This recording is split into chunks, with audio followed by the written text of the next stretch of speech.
Welcome to Faith Break, finding God moments in your everyday. Each week on Faith Break, hosts Karen Luke and Ann Gallagher bring spiritual refreshment to your daily life. Today's episode for December 29th, 2024 celebrates the Feast of the Holy Family. Karen and Ann welcome special guest Dan Hofford to explore the joys and challenges of raising a family in faith in today's real world. Hey everybody, welcome back. This is Faith Break, where we take a break to find our God moments in our everyday life. I am Ann Gallagher. And I'm Karen Luke. We are co-workers, friends, parents, and today we are talking about the Holy Family, and we have a special friend with us. Yes, Dan Hofford, who is our finance director for the parishes. Welcome to Faith Break. Thank you for having us, or having me. We decided we needed a dad. Since we're talking about families today, it wouldn't be right to just have two moms. So thanks for being here. Yeah, happy to be here. Yeah. Karen, you want to tell us your God moment? I know you had one ready to go. Yeah, so my God moment in the midst of the craziness of life and politics and family and getting the kids ready for school or trying to get them ready for school, I was listening to the news on the way in the other day. And I was stopped at a light, and all of a sudden I'm like, I can't do this anymore. And I turned on Matt Mahar's In the Room. I love that song. Have you ever heard that song, Dan? Oh my gosh. It is like my favorite thing. We'll put a little link to but I just turned that on and I drove the rest of the way to work. I was like, oh, it was just like, it was the best. It was settled me. It was just like exactly what I needed. And I was singing so loud, I lost my voice before I got to work because it was like that loud. You were loud? Yeah, I know, right? I know. Yeah. All by myself in the car. It's great. I sounded perfect. Do you embarrass your kids singing in the car? Or do you only sing in the car when you're alone? Oh, no. I sing in the car with the kids. Nice. Emma has gotten to the point where she turns the radio off when we pull into the parking lot at school. Because when she opens up the door, she doesn't even want the music, even if it's low, she turns it off. She's a brat about it. That's so funny. It's like as soon as she opens up the door. Does she tell you hey, Mom, can you stop here like a block away from school? No. She actually lets me drive her to the spot, which is a whole nother thing. I hate drop off. One of my youth ministers, when I was in high school, he had kids who were in middle school or younger at the time. And he would talk about how he would roll the windows down and play the adult soft rock station and just sing along as he pulled into the kids' school pickup just to embarrass him on purpose. For Halloween. Elevator jazz or something. Right? So good. For Halloween, I had a clown wig on and a Spider-Man mask, and I picked Connor up from school on Halloween listening to crazy music. So it was great. He was probably a good sport about it. He loves it. Yeah. He doesn't seem like an embarrassable person. No, because he's just as embarrassing. I don't think you could embarrass him. That's all right. Funny. So, Dan, or should we go to Dan? What? I've got one that kind of feeds off of your song, actually, because you talked about In the Room. And that song's all about, I just want to be in the room when it happens, right? Like, when God moves, I want to be there and see it. And so last week at youth group, one of our teens brought two friends who had never come before. They're not parishioners. They just he's like, can I bring two friends? I'm like, absolutely. And they came, and I could tell they weren't really sure, what was going on, what was the vibe and stuff. But when they left, they were like, we loved it. And they came back last night, and they're thinking about coming on the search retreat and NCYC and all of our. So that was a kind of a win. And I was like, that's just so cool when you see a young person taking the initiative to invite somebody else and then have them come back. And then they like it. And that was my God moment. That's awesome. Nice. Go God. Okay, we're going to throw you in the fire. Yeah. God So we moment. were in Boston this past weekend for a dance convention competition for my daughter. And on the way back, it was quiet. Everybody was asleep. And I had the music on, and it was nice. And, we've been just real busy lately, as a lot of people are. And it was a moment where I remembered where God brought me from to where I am now. I love that. And it was just good. It was a good reminder. So. Cool. Amazing that you can be in a car with your family and it's quiet. That in itself was almost a miracle. Yeah. I feel like my kids are quiet in the car, because they have the earbuds. Do your kids have? Mine are older than yours are, but my children both have headphones in pretty much all the time as though it's part of their body and they're listening to music or like a video or something. Yeah, I have to fight to make that not the case. Yeah. And sometimes I don't know if they have them on or not because they have long hair. So I'm like talking to them and they may not even be listening or hearing me. It's crazy. We drove to Myrtle Beach when Emma was like 2 or 3, and she either talked or sang or hummed the entire 17 hours we were in the car. Even if she was watching a video, we got there. Luckily, my in-laws were there. So I'm like, here you go. And I took a 1.5 mile walk on the beach. I'm like, I just need quiet. In silence. Oh my God. Yeah. So no, I don't know what that's like even now. So, all right. Yeah. Well, okay. Holy Family. Holy Family. Today is the Feast of the Holy Family. So the first Sunday after Christmas is when we celebrate Jesus, Mary, and Joseph and what life must have been like for them as Jesus was growing up. And it is a special feast day for me because I was married on the Feast of the Holy Family and both of my children were baptized No on way. the Feast of the Holy Family. Yeah. That's so We cool. had a Christmas wedding. You had a Thanksgiving wedding. I don't know when your anniversary is. February 18th. Oh, like I didn't even realize I was putting you on the spot. Right Valentine's Day. Oh my gosh. Right? You got it right. Yeah. You got it right. Luz will be happy. So we're here to talk about how holy our families are. That's really funny. Yeah, because we might work for the church, but we have the same struggles as everybody else does with raising our kids in faith, and maybe even some extra struggles because like our kids get church as part of the package deal. Yeah, I would say a little bit more so. Mm-hmm. I know like my kids don't differentiate church from my work anymore. Mm-hmm. So it's like everything, even if we go to church as a family, it's like mom's working because somebody's going to tap me on the shoulder or I have to go fill up the toilet paper. Whatever it is. else needs to happen. Whatever it is. So, but Dan, you're not a parishioner within our parish. So I just want to ask you, like, how is it for you? Because you're on a different spectrum. You work for the church, but you're not. You're worshiping somewhere You're else, worshiping right? somewhere else. Yeah. I mean, it's a little bit of both. The job is more of a 9 to 5 office administrative, but I do try to treat it like a ministry job. Mm-hmm. If I didn't, I'd be working somewhere else, paychecks or wherever. So, and we are also pretty involved in our own church. And now, I'm forming relationships, and even my wife, and kids with folks from these communities. So what was your question? How is it worshiping with your family? Like, do you feel holy when you? Do you have a hard time getting your kids to church, or are you guys pretty much? We get busy, that's our biggest challenge, and I think it's the challenge for a lot of people, most people nowadays, especially. And they'll say us a lot that's Satan's way of trying to get us away from God to keep us busy. So we have to be intentional about that. And my daughter, fortunately, our church has a really good youth group, so she likes that. When she's not doing ballet or something else, she'll try to go to youth group on Wednesdays.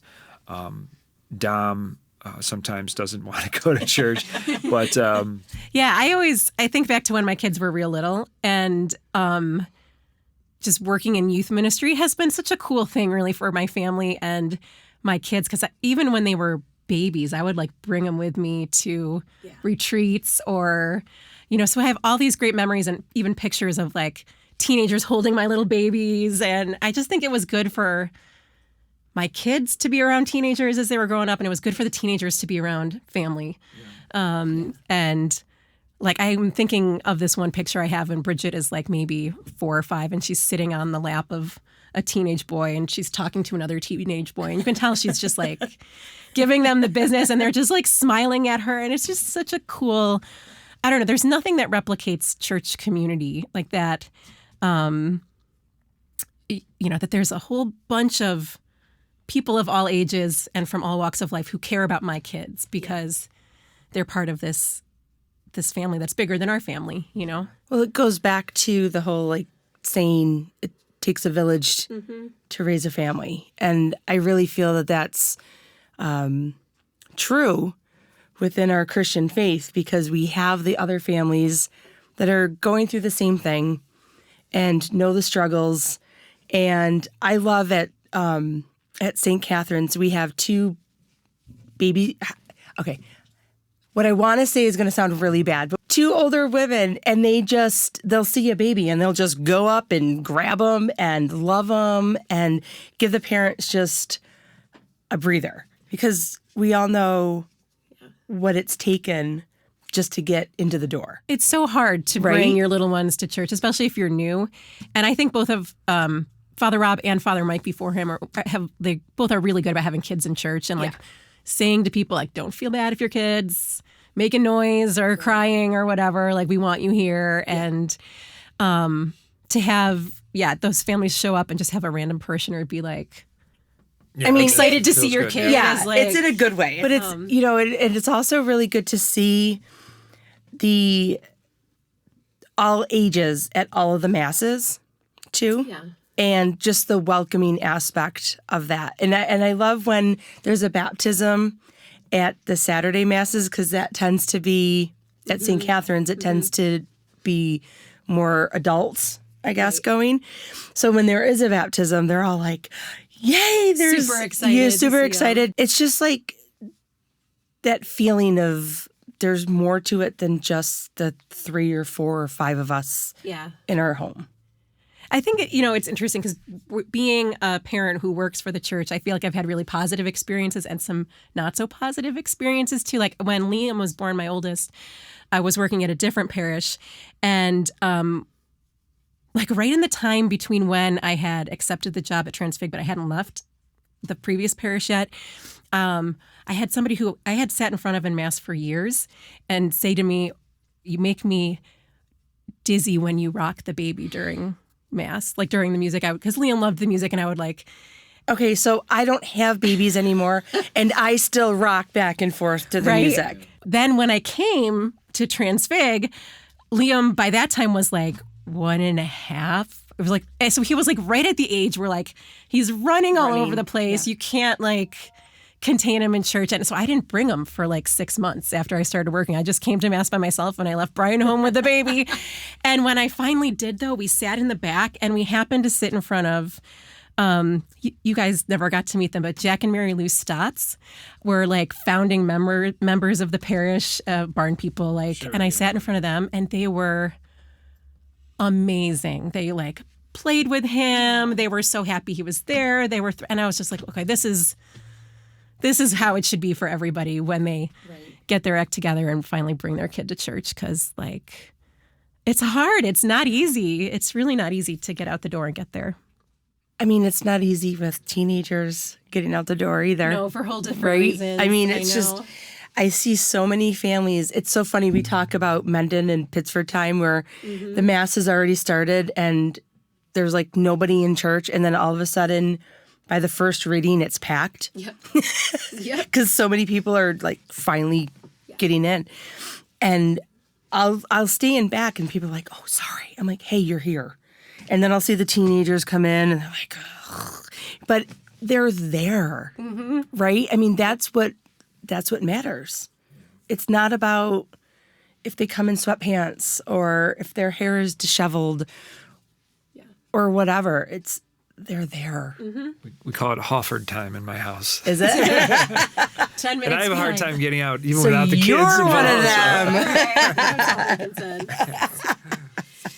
What are some of the ways you guys, when you think back on like raising your kids, where you felt you had like a win, like in raising your kids in faith? You've had them. I know you have. Have I? Yeah.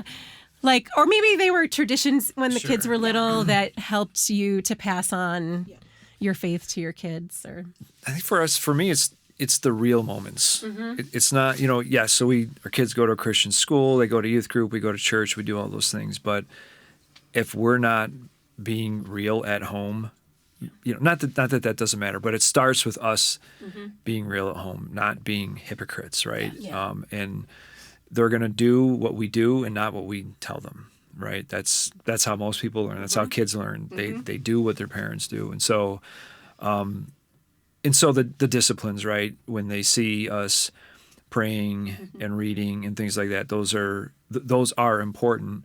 And I think some of the most important times is when we actually humble ourselves, and we're not perfect. Yeah. We're Christians, and I work at a church and all that, but like you said earlier, we're just like any other family. And when I'm cranky and angry and impatient with my wife or my kids or the world or whatever, or I fail in some way, that's okay. Yeah. As long as I acknowledge that and humble myself and change, right? And apologizing to your kid is a big thing. Apologizing to your kids is huge. Yeah. Is huge. And I think those are the moments where it really hits home for them. Yeah. I was thinking about when my kids were real little and we would always pray with them before bed. Like, did you do this with your kids? Like have a special bedtime routine and your bedtime prayers that you do? And so I had a prayer that I would pray over both of my kids at bedtime. And then Brian had his own thing that he would do. And actually he still does with Bridget every night. I feel like she would be embarrassed if she knew I said that on the podcast because she's in middle school. But we each had kind of our own moment with them. And the funny thing is that Brian he won't tell me what he does to pray with our kids. Aww. It's like private between them. I mean, I think I say the prayer in front of him all the time, but he's like got his own thing that he does with our kids. And sometimes, on very rare occasions, our oldest will still let us tuck him in at the end of the night. Even though he's like a big teenager. Like, you can't push those moments, but like every once in a while there's like an open moment and we can still get in there and do it. Sure. So I don't know. It's just, I think that was real important for us to set up is like just the routines of, and not even like big fancy prayers, but just like moments in the day. Like we used to say grace before dinner all the time and somehow that fell by the wayside. But we, to have those bedtime prayers and, you get in the car trip to go on a road trip and you say a prayer when you get in the car for safe travels or whatever.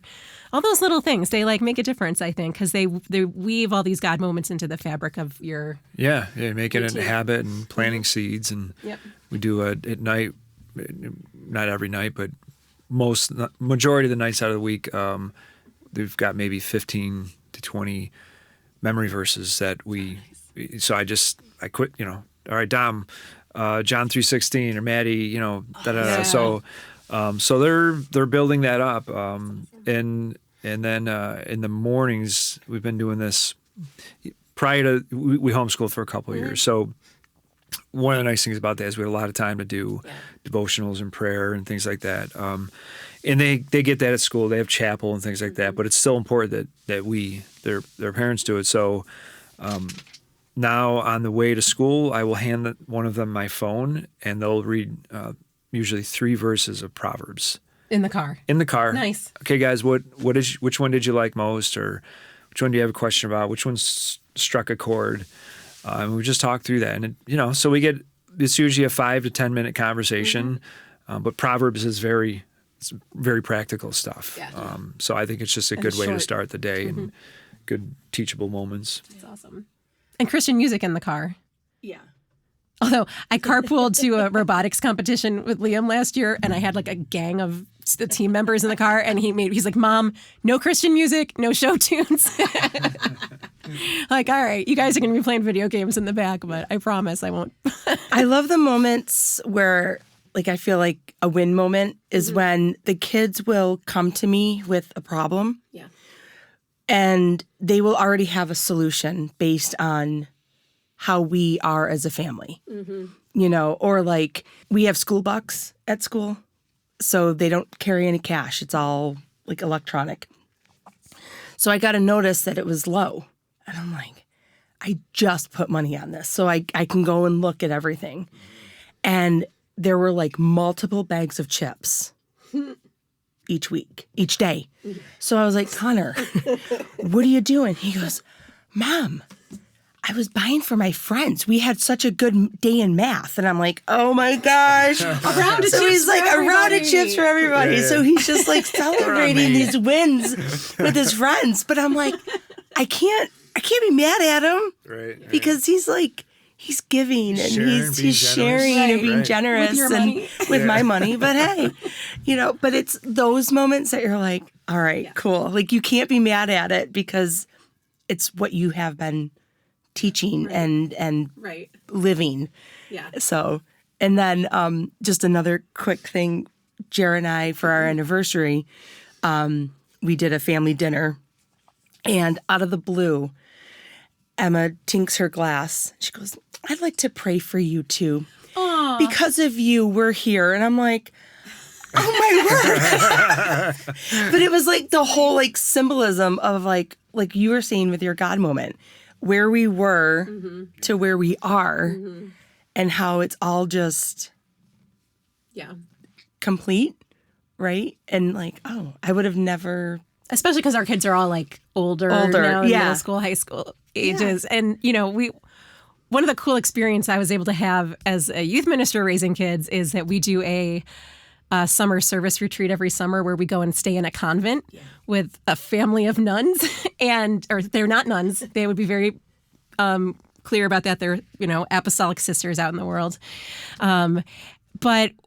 So we've stayed there for a week every year since my kids were babies, and I would bring the babies and so all those sisters are like grandmas to my kids now because they've just had this relationship over all these years, and they're amazing. Like they're feisty and they're just, just out in the world trying to work for justice every day, and sometimes in pretty radical ways. And my kids have had the chance to just have these role models who like just don't, they'll go to any extent to like bring the gospel and bring God's love to the people who are the most on the margins. And I think that's been really a big blessing for us. That's awesome. Yeah. Okay, so should we talk about the actual Holy Family? I brought something for show and tell. Yeah. This is my favorite image of the Holy Family. And back when I was at a different parish, I think the artist or whatever company he's representing must have sent these to like Every parish. Yep. So it was in the pastoral associate's office, who was a friend of mine. And I was so drawn to this image. I would like go in there and I would just be like, can I just look at that for a while? And we're like, all right, can I borrow it? And I want to do this reflection thing. Can I just? And finally she was just like, just take it. You obviously love this so much. So this was a gift from her. And what I like about it is just how intimate and human it is. And I think especially for Catholics, we get this image of the Holy Family and it's all like stained glass and like, very elevated. And I just know it wasn't like that. It was like the things that they had to deal with were pretty tough, right? And I think Joseph and Mary had to be really connected. And I just love the love, the physicality of it, and the deep love that's evident between the three of them in that sculpture. And I have several other Holy Family images up around my home too. I kind of collect them. So I don't know. What do you guys think about when you think about Jesus and Mary and Joseph, at what things might have been like for them as Jesus was growing up? Yeah, it had to be brutal. I mean, Right. I wake up every day and I turn on a faucet and I have clean water. Right. It would just, and we're very fortunate and very rich, right? Because there's still probably the majority, but a lot of people in this world that don't have that live like that. But still, just think about that: having a child in a barn, Right. and Right. Not at home, and not having the modern medicines that we have. But Joseph is, I think he's probably, when people say what's great men of the Bible, right? You think about David and Solomon and Paul and John and all these guys, but Joseph really strikes a chord with me because there's really not much said about him at all. No. And I heard this once in I don't know if you've heard of the Bible Project. They do these YouTube lessons. And one time he had a term for this, but it was I guess a Jewish term or something, but it was a word that described that how certain things were placed in the Bible because they were significant. Mm-hmm. Yeah. And it got me thinking one day, think about Joseph, right? Think about even today, and even though our society has changed a lot, but if two people were engaged, right, and imagine the shame that a man would feel, or the embarrassment or the anger if his fiance was pregnant, right? Mm-hmm. Right. Even in today's society. Now take that back 2,000 years ago in that culture. I can't even fathom that, what he had to go through, right? And then to be the earthly father, but not really. And then, but here's what's cool about it is to me, it's like, okay, he was entrusted with raising the Son of God. That is, in my mind, the most significant man besides Jesus in the Bible. I second that. Yet, yes, there's virtually nothing written about him. And we don't have any of his words. He never speaks in the Bible. And here's what that says to me, and this is an encouragement to men in today's society. Be insignificant. Right? And here's what I mean by that is, and I don't, I went to North Park University in Chicago, and the motto is lead lives of significance or something like that. And I love that, right? And as Christians, we go out and we do want to be significant. We want to do significant things and share the gospel and change the world, right? But so often our hearts are led astray. And, even in my job, right? I want to do really well, and sometimes, I get swelled up with pride and things like that. But it's like, wait, Joseph did the greatest thing that probably any man could ever do. And in the greatest book ever written, he's not recognized in there. Almost. Yeah. Only a few verses. A few verses. So Yep. to me, it's like, you know what? Yep. I need to not worry so much about what people think about me.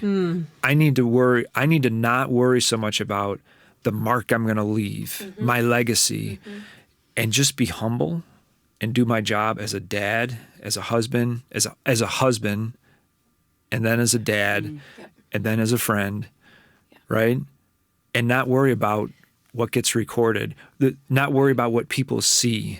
That's what I mean by be insignificant. You want to be significant, but in a way that you're not worried about being remembered for being significant. When we were talking about, the ways we prayed over our kids and how we tried to model faith for them rather than tell them what to do. I mean, you look at the person that Jesus grew into, and it didn't come from nowhere, right?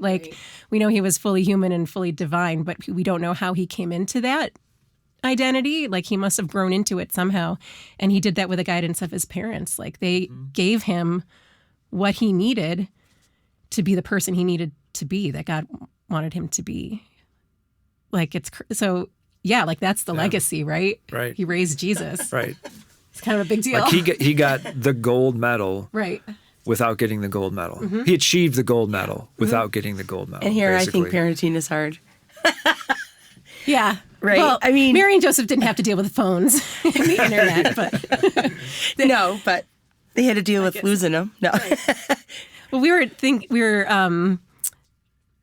I think about Joseph, I think about how he led his family through hard decisions, because he was the one. Yeah. I mean, Mary was totally, intimately close with God too.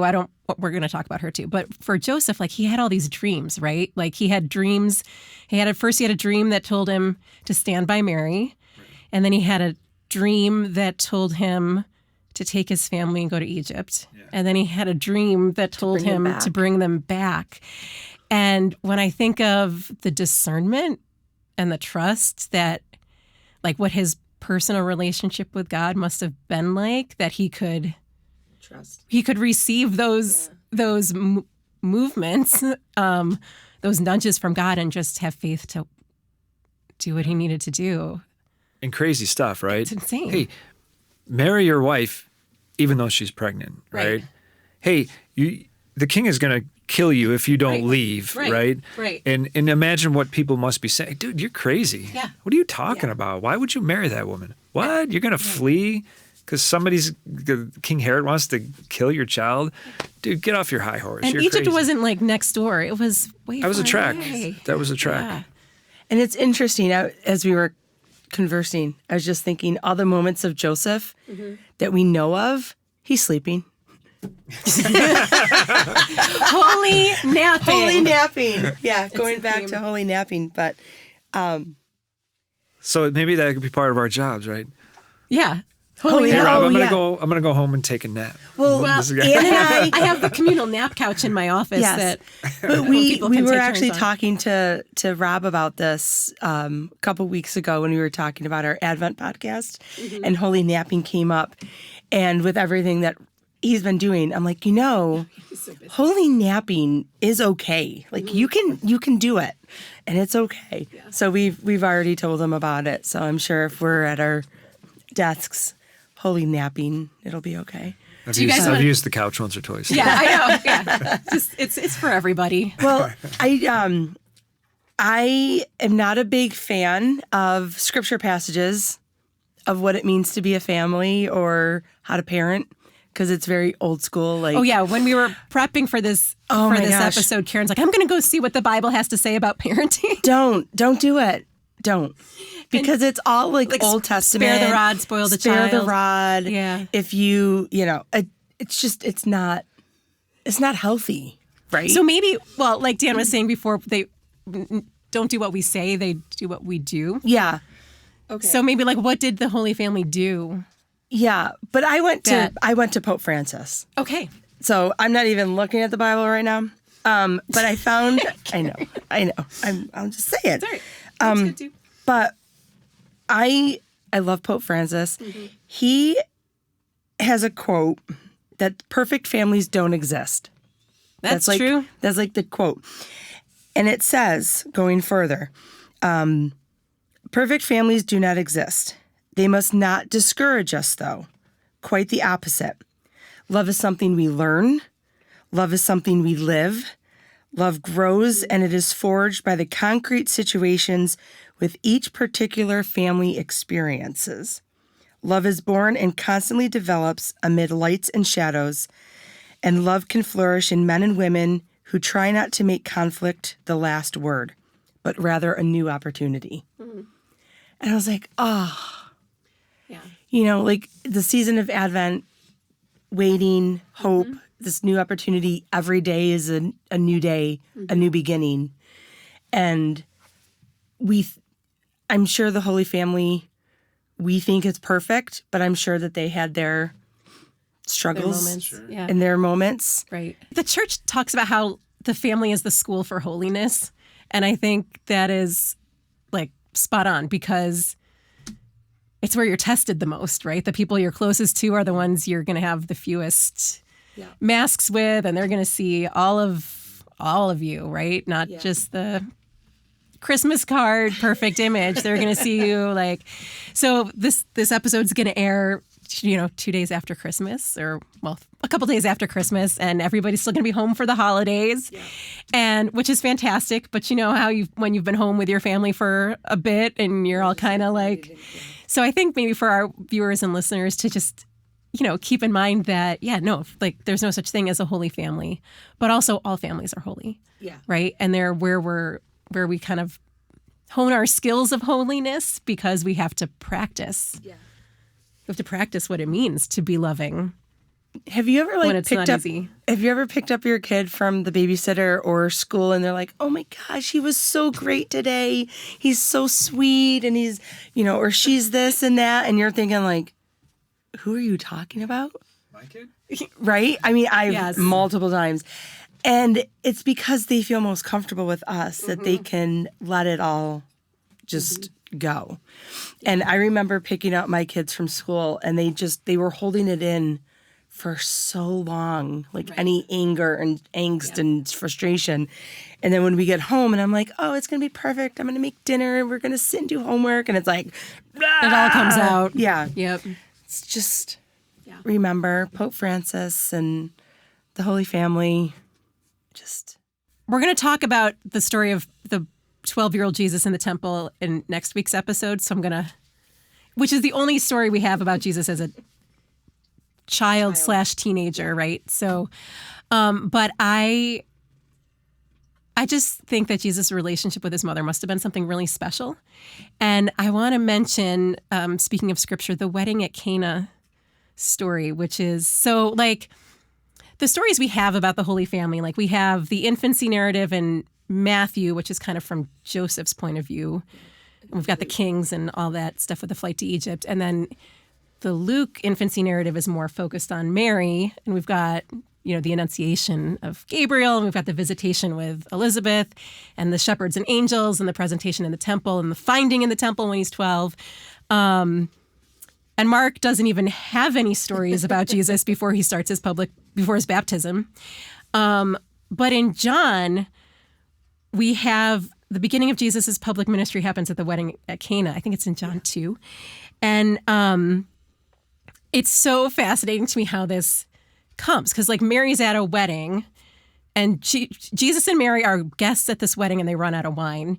And Mary's like, hang on, I'm going to talk to my son about this. And she's like, Jesus, there's no wine. And he's like, it's not my time, Mom. And then she tells the stewards, just do whatever Jesus tells you to do. Right? And I find it so funny. She's like, yeah, it's your time. Like, come on. Like you're 33 years old. Like, it's time to start your ministry. But like, it just seems like such a natural thing when I think about my kids and the back and forth that we have with them. And again, just like a very human moment, because think about it from Jesus. Like he waited a long time to start his ministry. Like 30 years old back then was not like he wasn't a young adult. He was he was an older adult or midlife adult or whatever. Midlife. And so first of all, she believed he could do it. She knew he could do it. And even though I don't know, do we want to say he wasn't sure? Do we want to say he needed a little bit of encouragement? Yeah. But she, It was funny. She was almost like, yeah, I know you're the son of God, but I'm your mother. Right. So do it, okay? Yeah, because I said so, right? Whatever, Ma,